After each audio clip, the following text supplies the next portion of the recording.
¿qué es Caracas? Mi lugar en el mundo. ¿Cómo surge hacer este libro titulado Caracas, historia de una ciudad 1567 a nuestros días?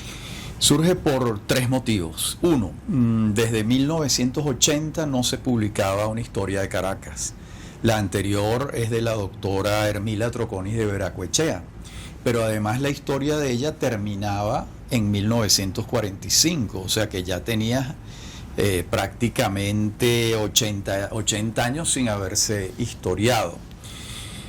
La segunda es que es mi proyecto de investigación en la Universidad Metropolitana. Los profesores que somos investigadores introducimos un proyecto y lo desarrollamos a lo largo de algunos años. Y la tercera, una vieja deuda que yo tenía con mi ciudad, y es una deuda para la que yo siento que me preparé durante muchos años, porque hay varios libros anteriores a este. Hay uno que hice con William Niño Araque, que es un conjunto de entrevistas, de recopilaciones de trabajos de otros autores, y nosotros fuimos los compiladores, que fue como un primer paso para llegar a la decisión de hacer la investigación sobre la historia de Caracas.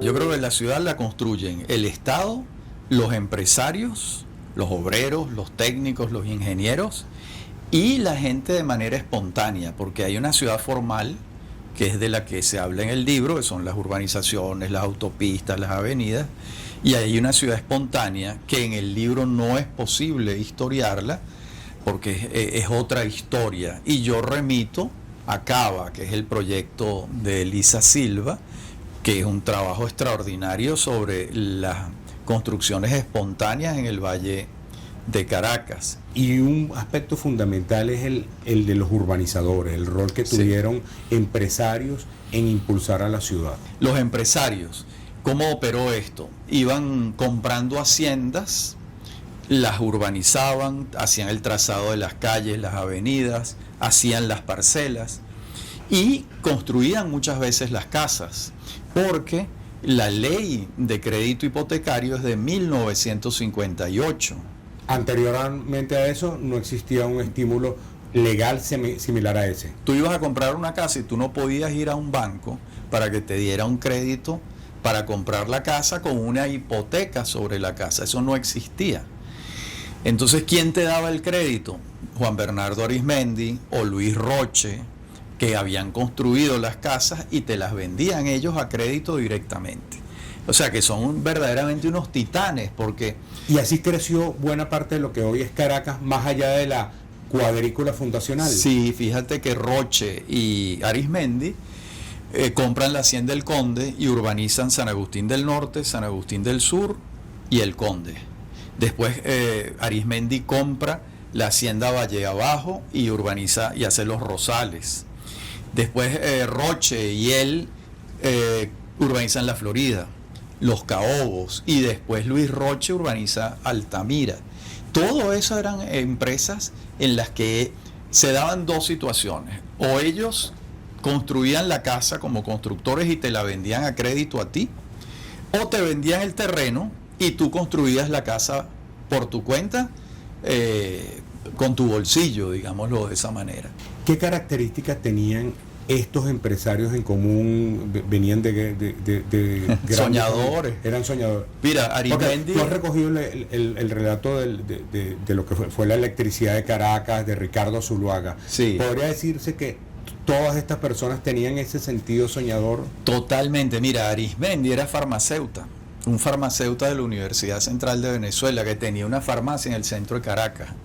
Y bueno, le empezó a ir bien con su farmacia, acumuló un pequeño capital y entonces se asocia con Luis Roche y hacen esa primera tarea, que es en San Agustín del Sur, San Agustín del Norte y El Conde. Antes, de esto hay que decirlo, la primera urbanización fue El Paraíso. Esa es de 1896 y esa urbanización la hicieron Eugenio Mendoza Coveña, el padre de Eugenio Mendoza Goiticoa, porque él era el gerente general de los tranvías de Caracas. y se asoció con Carlos Zuluaga, compraron la hacienda de caña de azúcar que se llamaba Echezuría e hicieron El Paraíso, la primera urbanización.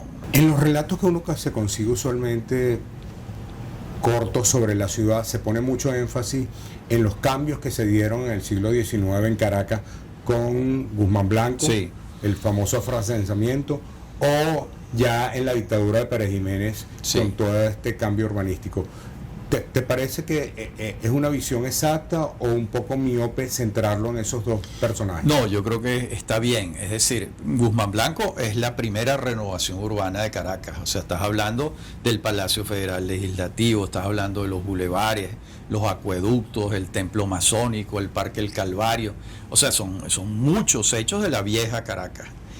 Y después hay que dividirlo, porque durante la década militar, no es solo Pérez Jiménez, también es Delgado Chalbó. Allí se construyen, bueno, el Paseo Los Próceres, las grandes avenidas, y se inicia la autopista del Este. Y la autopista que va de Puente Moedano a la California, así fue durante muchísimos años. ¿Y qué ocurre ya con la democracia? Que termina de construirse la red de autopistas. O sea, por ejemplo, la Cota 1000 la inicia Leoni, la termina Caldera. Carlos Andrés Pérez construye la autopista Caracas-Guarena en su primer gobierno, pero Leoni y Caldera construyen la autopista de Puente Moedano a Caricuao, que es lo que permite que Caricuao se enlace con toda la ciudad y la Universidad Católica y Antímano, etcétera, ¿no?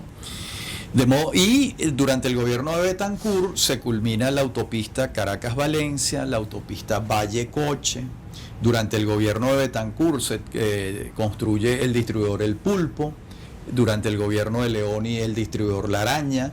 Durante el primer Caldera, el distribuidor El Cien Pies. O sea que tú ves que entre la década militar y los 4 primeros gobiernos de la democracia se construyó toda la infraestructura vial de Caracas.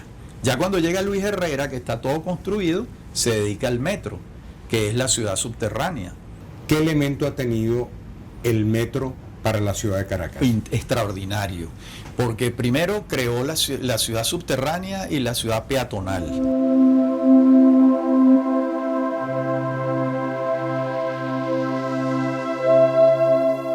Se construyó la Plaza Brión de Chacaíto, se construyó el Boulevard de Sabana Grande, se construyó el Boulevard de Catia.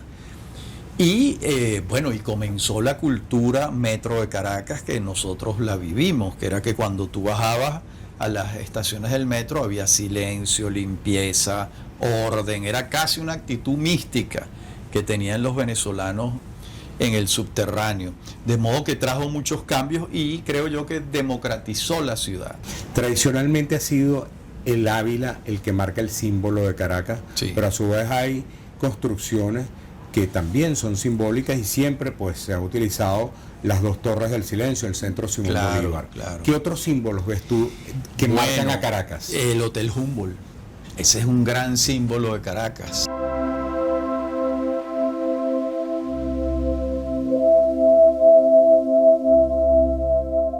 Otros símbolos de Caracas, las torres de Parque Central, que durante muchísimos años fueron las torres más altas de América Latina, ya no lo son.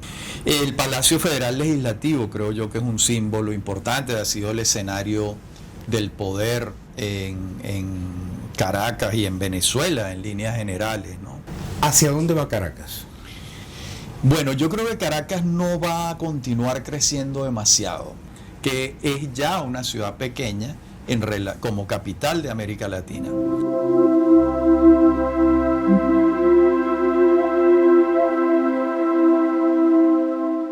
Si tuvieras que escoger una canción de Billo Frometa que le ha cantado a Caracas, el célebre cantor de Caracas, ¿cuál escogerías? Pepa Isidoro.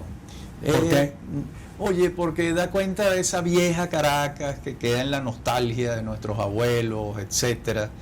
Y Billo, bueno, y pudiera escoger otras, pero Pepa Isidoro es la que me viene a la mente por su belleza, por su cadencia musical. Son muchas, la verdad, ¿no?